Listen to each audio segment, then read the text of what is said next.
नमस्कार मित्रों, स्वागत है आप सभी का आपके अपने YouTube प्लेटफॉर्म राजस्थान क्लासेस पर।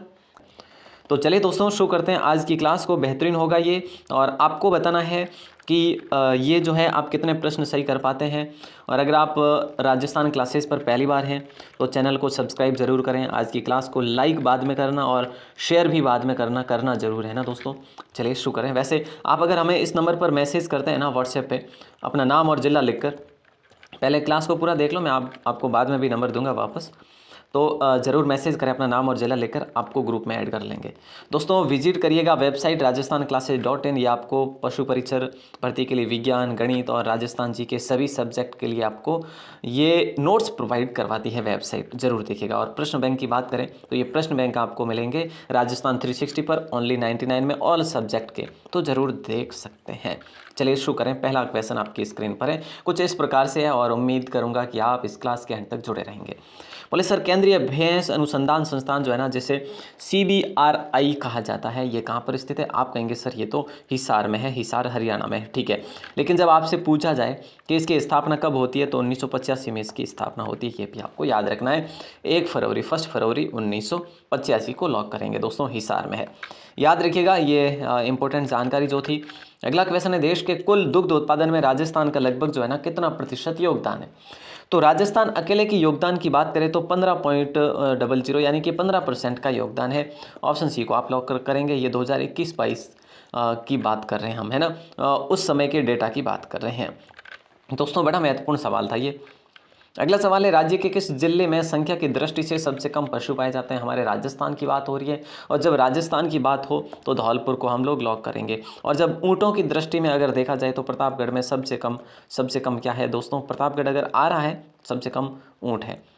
सबसे कम जो है ऊँट कहाँ पे? आपके प्रतापगढ़ में, याद रखना। और धौलपुर में क्या है? राज्य के किस जिले में संख्या की दृष्टि से सबसे कम पशु है? तो सबसे कम जो पशु है वो धौलपुर है। और अभी जो जिला पुनर्गठन हुआ, इससे पहले सबसे छोटा जिला धौलपुर था, इसलिए। नेक्स्ट क्वेश्चन है, भारत में श्वेत क्रांति के जनक डॉक्टर वर्गीस कुरियन ने NDDB की सहायता से ऑपरेशन फ्लड की शुरुआत कब की? आपसे प्रश्न किया जाता है कि ऑपरेशन फ्लड जो है इसकी शुरुआत किसने करी? ऑपरेशन फ्लड की शुरुआत किसने की? तो ऐसा प्रश्न बन जाता है कि डॉक्टर वर्गीस कुरियन ने। पहला प्रश्न। दूसरा क्वेश्चन है, भारत में श्वेत क्रांति के जनक किन्हें कहा जाता है? श्वेत क्रांति के जनक किन्हें कहा जाता है? तो डॉक्टर वर्गीस कुरियन, है ना। तो ये जो प्रश्न बन जाते हैं, ठीक है ना। और किसकी सहायता से करा था ऑपरेशन फ्लड की जो है, ये तीसरा क्वेश्चन बन जाता है NDDB। दोस्तों क्वेश्चन जितने भी बनाए आपके लिए बनते हैं। तो फिलहाल शुरुआत जो है ना कब की थी? ऑप्शन बी को लॉक करेंगे। अच्छा, ये सब कुछ जो हुआ ना ऑपरेशन फ्लड, किसके लिए चलाया गया था? बोले सर चौथा प्रश्न बन रहा है ये तो, हाँ जी, तो दूध या फिर दुग्ध के लिए चलाया गया था, दुग्ध उत्पादन में वृद्धि या दुग्ध उत्पादन के रूप में जो है। तो दोस्तों ऑप्शन बी आपका सही आंसर होगा। 5-6 क्वेश्चन आपके क्लियर हो गए हैं। अगला क्वेश्चन है, गौवंश यानी कि कैटल की संख्या में राज्य का स्थान कौन सा है? तो राज्य का स्थान है दोस्तों 6वां, ठीक है। तो याद रखना, ऑप्शन सी आपका लॉक हो जाएगा। अगला क्वेश्चन है, देखिए भारत में सबसे पहला स्थान रखने वाला जो है राजस्थान राज्य कितना दुग्ध उत्पादित करता है? भारत में प्रथम स्थान रखने वाला राजस्थान राज्य जो है ना कितना दूध उत्पादित करता है? तो 33.26 मिलियन, यानी ऑप्शन सी आपका लॉक होगा। ऑप्शन सी को आपने लॉक करा है। 33.26 मिलियन दुग्ध का उत्पादन करता है। और वो भी अगर पूछे तो भारत में राजस्थान का पहला स्थान। सर्वप्रथम नवजात बछड़ों या बछड़ियों को पिलाना चाहिए क्या? खीस, दूध, पानी या ग्लूकोज? देखो नवजात बछड़ों और बछड़ियों को पिलाना चाहिए खीस, है ना। खीस बनाया जा सकता है, बाजरे का बनाया जा सकता है, बाजरे के साथ में गेहूँ चावल भी डाले जा सकते हैं। तो फिलहाल आपका राइट आंसर हो जाएगा ऑप्शन ए को लॉक करेंगे। बड़ा अच्छा प्रश्न है। और अगला क्वेश्चन आपकी स्क्रीन पर है, देखिए। अगला क्वेश्चन है कि गाय के दूध में वसा का प्रतिशत कितना होता है एवरेज, है ना, ये पूछा जा रहा है। देखिए दोस्तों यहाँ पे जो बात हो रही है, गाय के दूध में वसा का प्रतिशत जो है ना वो 4 से 5% होता है। ये प्रश्न आपका बहुत बहुत इंपॉर्टेंट है, वेरी वेरी इंपॉर्टेंट क्वेश्चन है। और अगर मैं आपसे बात करूं कि सबसे अधिक जो वसा होता है वो किस में होता है, कौन सी गाय की नस्ल में होता है, तो आपका आंसर आना चाहिए जर्सी गाय की नस्ल में, ठीक है, जिसमें कितना होता है 5.5% वसा का प्रतिशत होता है। अगला क्वेश्चन देखिएगा, पूछा जा रहा है दोस्तों कि साहिवाल नस्ल की गाय के दूध में वसा प्रतिशत कितना होता है, बताइए सर। आप कहेंगे इसका आंसर 4.55%। ऑप्शन बी आपका सही आंसर होगा। साहिवाल नस्ल की गाय के दूध में वसा प्रतिशत क्या है? 4.55% है। ऑप्शन बी आपका लॉक हो जाएगा। जर्सी गाय के दूध में लैक्टोज की मात्रा कितनी होती है? जर्सी गाय के दूध में जो है लैक्टोज की मात्रा की बात करें दोस्तों तो कितनी होती है? आप कहेंगे सर 4.30% यानी 30%, 4.30%। ऑप्शन ए आपका लॉक होगा। लैक्टोज की बात हो रही है और जर्सी गाय में हमने वसा की बात कर ली है। बोले सर वसा जो है वो 5.5% होती है। अगला सवाल देखिए दोस्तों, राज्य के जालोर, पाली और सिरोही जिले में मुख्यतः कौन सी गाय पाई जाती है? राज्य के जालोर, सिरोही और पाली जिला मुख्यालयों में कौन सी गाय पाई जाती है? तो कांकरेज गाय पाई जाती है। और कांकरेज मुख्यतः अगर बात करें तो इसका वो है सांछोर, है ना, सांछोर जो कि आपके पड़ता है जालोर में, लेकिन अब जो है आपका सांछोर अलग से जिला बन चुका है। ठीक है दोस्तों, अच्छा प्रश्न है, लॉक किया जाएगा।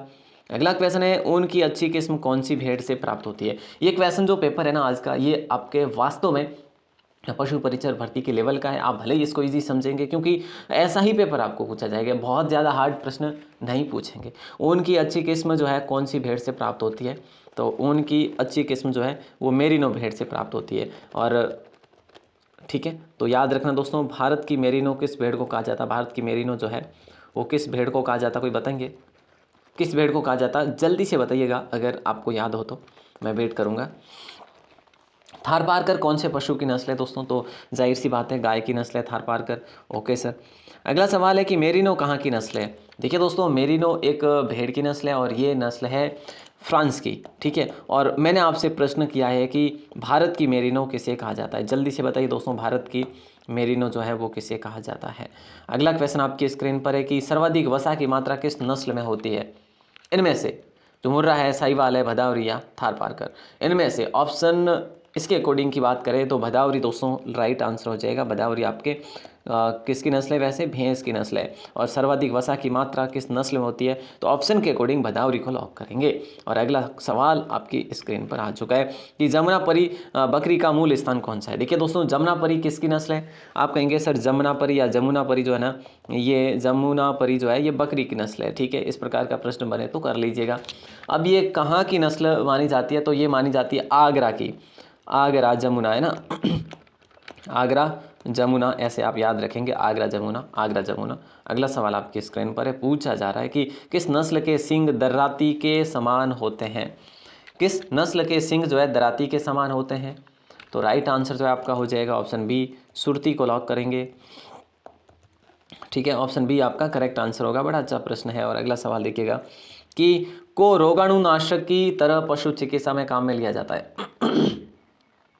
देखो, दराती के समान जिस नस्ल के सींग होते हैं ना, वो तो हमने पढ़ा कि भाई सुरती भैंस के होते हैं, ऐसे है ना।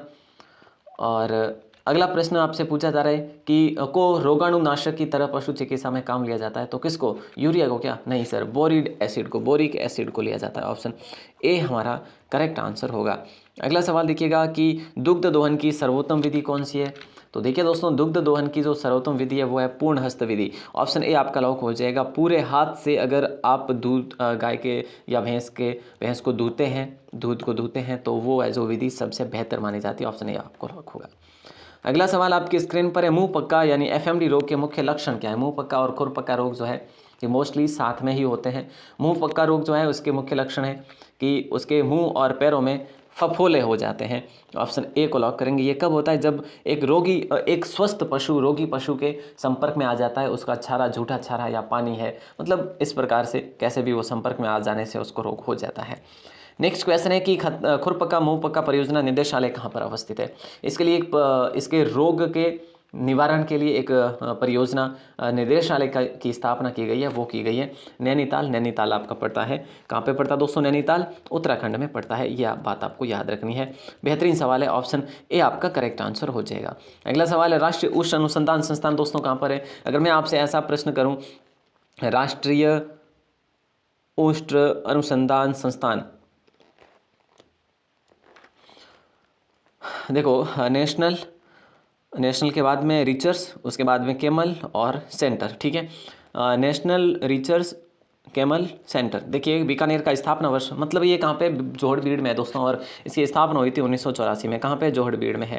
दोस्तों याद रखना, बेहतरीन सवाल है ये सवाल। तो आपके मैं बताऊंगा कि 10 एक बार एग्जाम में पूछा गया। अगर आप किसी रिव्यू बुक को देखेंगे ना, एग्जाम रिव्यू बुक को, तो वास्तव में आपको देखने को मिल जाएगा। अगला सवाल है, केंद्रीय पक्षी अनुसंधान संस्थान CARI कहाँ पर अवस्थित है? केंद्रीय पक्षी अनुसंधान संस्थान का, ये आपके इज्जत नगर में है दोस्तों। ठीक है, लॉक करेंगे ऑप्शन ए को। बड़ा अच्छा प्रश्न है, और इज्जत नगर के बारे में पूछा जाए कि ये इज्जत नगर है कहाँ पे, तो आपका आंसर आना चाहिए सर यूपी में है। अगला सवाल देखिएगा दोस्तों, पूछा जा रहा है कि भैंस पालन में भारत का अग्रणीय राज्य कौन सा है? यानी कि सबसे अधिक भैंस पालन कहाँ पर होता है, किस राज्य में होता है? तो याद रखना दोस्तों, यूपी में, उत्तर प्रदेश में होता है। उसके बाद हरियाणा, राजस्थान, ये ठीक नाम दिए हुए हैं। तो ऑप्शन ए आपका करेक्ट आंसर होगा फिलहाल के लिए। अगला सवाल है, राज्य में कुक्कुट की संख्या 20वीं पशु गणना के आधार पर कितनी है? और ये 20वीं पशु गणना 2017 में हुई थी, डेटा जो है 2019 में बाहर आया था। तो देखिए दोस्तों, यहाँ पे राइट आंसर जो है आपका होगा ऑप्शन ए। ठीक है, 14.62 मिलियन। अगला सवाल आपकी स्क्रीन पर है कि 2021-22 के अनुसार देश में कुल कितना दुग्ध उत्पादित हुआ? 2021-22 के अनुसार देश में कुल कितना दुग्ध उत्पादित हुआ? तो 100 होगा या 200 होगा? बोले सर 100 का तो आंकड़ा है ही नहीं, 221 का आंकड़ा है, हमने पढ़ा था एक बार। तो बिल्कुल आसान सी भाषा में आपका ऑप्शन ए है जो लॉक होगा। दुग्ध में किस तत्व की कमी पाई जाती है? दूध के अंदर किस तत्व की कमी पाई जाती है दोस्तों? FA की कमी पाई जाती है। ऑप्शन ए आपका लॉक होगा। दोस्तों देखिए, वैसे यहाँ पे FE है, ठीक है, ये FE है, ऑप्शन ए के अंदर FE है। और FE मतलब कि गाय के दूध में कहो या फिर किसी के भी दूध में जो है FE की कमी आती है, जो कि हम कह सकते हैं दूसरे नाम से आयरन की कमी होती है। ठीक है, तो नेक्स्ट क्वेश्चन आपकी स्क्रीन पर है, पूछा जा रहा है कि निम्न में से दुग्ध शर्करा है, इनमें से दूध की शर्करा कौन सी है, ये आपसे बताना है। बोले सर लैक्टोस है, दुग्ध शर्करा जो है वो शर्करा होगा, है ना ऐसे। तो शर्करा कौन सी है? लैक्टोस है। ओके, ऑप्शन सी आपका करेक्ट आंसर होगा। अगला सवाल है, वसा परीक्षण के लिए ब्यूटायरोमीटर जो है हमें दूध की मात्रा की जाती है कैसे? ये सवाल हमने कल की क्लास में भी देखा था कि 10.75 जो है मिलीलीटर ml से। और नेक्स्ट क्वेश्चन आपकी स्क्रीन पर है, ऑप्शन बी आपका करेक्ट आंसर होगा। और कोलेस्ट्रॉल में क्या भरपूर होता है? देखिए दोस्तों, कोलेस्ट्रॉल जो होता है उसके अंदर क्या भरपूर मात्रा में देखने को मिलता है आपको? विटामिन ए जो है कोलेस्ट्रॉल में भरपूर मात्रा में देखने को मिल जाता है। अगला क्वेश्चन आपकी स्क्रीन पर है, पूछा जा रहा है कि बधियाकरण के लिए कौन सा औजार प्रयोग किया जाता है? बधियाकरण के लिए कौन सा औजार जो है प्रयोग किया जाता है? तो राइट आंसर जो है आपका हो जाएगा ऑप्शन डी, बरडीगो को लॉक करते हैं, है ना। यस, बड़ा अच्छा प्रश्न था। अगला क्वेश्चन है, रानीखेत बीमारी किससे संबंधित है? ये क्वेश्चन हमारे साइंस में भी कई बार पूछा गया है, वन रक्षक वगैरह एग्जाम में भी पूछा गया है, रानीखेत बीमारी किससे संबंधित है? तो ये मुर्गी से संबंधित है। याद रखना दोस्तों, किससे संबंधित है? मुर्गी से संबंधित है। ऑप्शन सी आपका करेक्ट आंसर होगा। और अगला सवाल देखिए, पशुओं में रिंडर पेस्ट किससे फैलता है? पशु में रिंडर पेस्ट जो है किससे फैलता है दोस्तों? तो ये फैलता है विषाणु से, है ना। तो option B is the correct answer. और अगला क्वेश्चन देखिए कि वह कौन सा ज्वर है जिसमें गाय भैंस के शरीर का तापमान कम हो जाता है? गाय भैंस का टेम्परेचर कम हो जाता है, ऐसा कौन सा बुखार है या ज्वर है? तो वो है दोस्तों टिक फीवर या फिर जो है मिल्क फीवर। आप कहेंगे सर ऑप्शन बी को लॉक करेंगे, मिल्क फीवर की बात करेंगे हम यहाँ पे। ऑप्शन सी आप सभी का सही आंसर होगा, ऑप्शन बी आप सभी का सही आंसर होगा। पशुओं में अरंडी के तेल का प्रयोग किस रूप में किया जाता है? देखिए दोस्तों, पशुओं में अरंडी के तेल का प्रयोग किस रूप में किया जाता है? तो वो किया जाता है दस्तावर के रूप में, है ना। तो ऑप्शन जो है आपका ए है जो करेक्ट आंसर होगा। और अगला क्वेश्चन देखिएगा, गौवंश में अत्यधिक ज्वर तथा खूनी दस्त किस रोग के लक्षण है? आपको बताना है। गौवंश में अत्यधिक ज्वर तथा खूनी दस्त किस रोग के लक्षण है? तो यहाँ पे आपका जो राइट आंसर होगा ना, वो ऑप्शन ए के साथ में जाएगा, रिंडर पेस्ट। ठीक है, और इसी के बारे में हम और पहले भी पढ़ चुके हैं। ठीक है, क्या पढ़े हैं हम? कल की क्लास में या परसों की क्लास में देखा था हमने रिंडर पेस्ट के बारे में। तो गौवंश में अत्यधिक ज्वर और खूनी दस्त किस रोग के लक्षण है? रिंडर पेस्ट के। निम्न में से कौन सी मृदुरेचक औषधि है? आपको बताना है, जल्दी से बताइए। बोले सर एरंडी का तेल या फिर अरंडी का तेल, है ना। अरंडी का तेल जो है ये निम्न में से कौन सी मृदुरेचक औषधि है? मृदुरेचक जो है वो अरंडी का तेल है। मुर्गी के शरीर का तापमान जो है ना सामान्यतः कितना होता है? इसका आंसर आपको होना चाहिए 106 डिग्री। है ना। तो याद रखना दोस्तों, इम्पोर्टेंट क्वेश्चन है। मुर्गी के शरीर का तापमान आपने देखा है, और ऐसे प्रश्न ऊपर ऊपर से ही आपको देखने को मिलेंगे एग्जाम में भी। गाय की गर्भावती अवधि जो होती है ना, वो कितनी होती है? गाय की गर्भ अवधि जो होती है वो कितनी होती है दोस्तों, कितने दिनों की होती है? तो जितना हाईएस्ट लिखा है इसमें 270 दिन की होती है। ऑप्शन डी आपका करेक्ट आंसर होगा।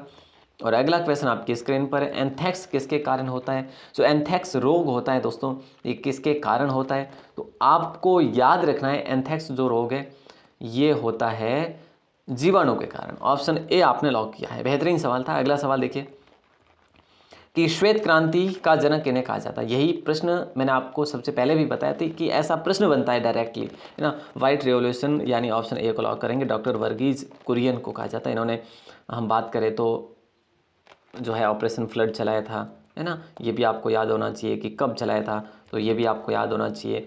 ये सारी चीज़ें हम बात कर चुके हैं, जैसा कि 1970 में, है ना। देखो 1970 में ऑपरेशन फ्लड चलाया गया था, NDDB की सहायता से चलाया गया था, ठीक है। और क्योंकि दूध के रूप में जो है ये शुरू किया गया था। अगला सवाल है, भारत में वर्ष 2021-22 के उत्पादन के आंकड़ों के संबंध में कौन सा सही नहीं है? आपको आंसर देना है। बताइए दोस्तों क्या होगा राइट आंसर, जल्दी से बता दीजिएगा क्या होगा राइट आंसर। बड़ा अच्छा प्रश्न है। आप कहेंगे सर ऑप्शन बी को लॉक करेंगे, ये जो है सही नहीं है। मांस उत्पादन जो है ये सही नहीं है, बाकी सारे सही है। दुग्ध उत्पादन सही है 221.06, अंडा उत्पादन 129 है, ऊन उत्पादन 33 है, तो ये मांस वाला ये गलत है। अगला क्वेश्चन देखिएगा, घी में नमी की मात्रा जो है कितने प्रतिशत की अधिक होनी चाहिए? घी में नमी की मात्रा कितने प्रतिशत अधिक नहीं होनी चाहिए, सॉरी, है ना। ये कीवर्ड ध्यान रखना है आपको। तो राइट आंसर आपका हो जाएगा 0.5%। Option C is the correct answer. और अगला सवाल आपकी स्क्रीन पर है, जो कि आपका लास्ट से सेकंड सवाल है। देखिए, खीस से खनिज लवणों का प्रतिशत होता है। खीस में खनिज लवणों का जो प्रतिशत होता है ना, वो कितना होता है? 1% का। तो याद रखना, इंपॉर्टेंट सवाल है। छोटे बछड़े और बछड़ियों को जो है ये दिया जाता है, तो खीस। और अगला सवाल है कि निम्न में से किस पशु के दूध में सबसे कम पानी पाया जाता है? निम्न में से किस पशु के दूध में सबसे कम पानी जो पाया जाता है? तो वो है भेड़। भेड़ के दूध में जो है सबसे कम पानी पाया जाता है, बाकी इन सभी में होता है, लेकिन option D is the correct answer. और अगला क्वेश्चन आपकी स्क्रीन पर है, अगला क्वेश्चन नहीं आएगा, ये पूरा का पूरा हो गया वैसे आपका प्रश्न, ठीक है, प्रश्न पत्र। और दोस्तों मैंने आपको बताया, अगर आप पहली बार हैं चैनल पर तो सब्सक्राइब जरूर करें। डेली सुबह 9 बजे क्लास होती है, ठीक है। और आज पहले हो गई, रात को भी 9 बजे क्लास होती है। एक क्लास मैं आपके लिए और ऐड करूँगा सुबह 7 बजे। अगर आप इसके लिए वास्तव में एग्री होते हैं तो मैं ज़रूर ये 7 बजे की क्लास कंटिन्यू करूँगा, लेकिन बहुत ज़्यादा जो है मुझे रेस्पॉन्स नहीं मिला, इसलिए मैं नहीं कर पा रहा हूँ। बाकी जैसे ही आपका अच्छा रेस्पॉन्स मिलना शुरू होगा, मैं आपको सुबह की क्लास भी दूंगा, ठीक है। तो स्टडी ग्रुप आपका है, इस नंबर पर अगर आप मैसेज करते हैं अपना नाम और ज़िला लिखकर, तो आपको ग्रुप में ऐड कर लेंगे। और ग्रुप में आपको PDF नोट्स वगैरह और बहुत सारा सब कुछ जो है फिलहाल मिल रहा है। और ये जो है इन सभी का लिंक भी डिस्क्रिप्शन में भी है, अपने ग्रुप में भी है। अगर आप देखना चाहते हैं, डाउनलोड करना चाहते हैं फ्री नोट्स वगैरह, तो देख सकते हैं। और प्रश्न बैंक भी आपके लिए है राजस्थान 360 के एप्लीकेशन पर 49 में और 99 में, ये भी आप देख सकते हैं। ओनली MCQs बेस पे है ये, ठीक है। तो चलिए दोस्तों, हम मिलते हैं अगली क्लास में, यानी 9 बजे की क्लास जरूर देखिएगा, आप सभी के लिए है। और आज की क्लास को शेयर जरूर करिएगा। बहुत बहुत शुक्रिया, धन्यवाद।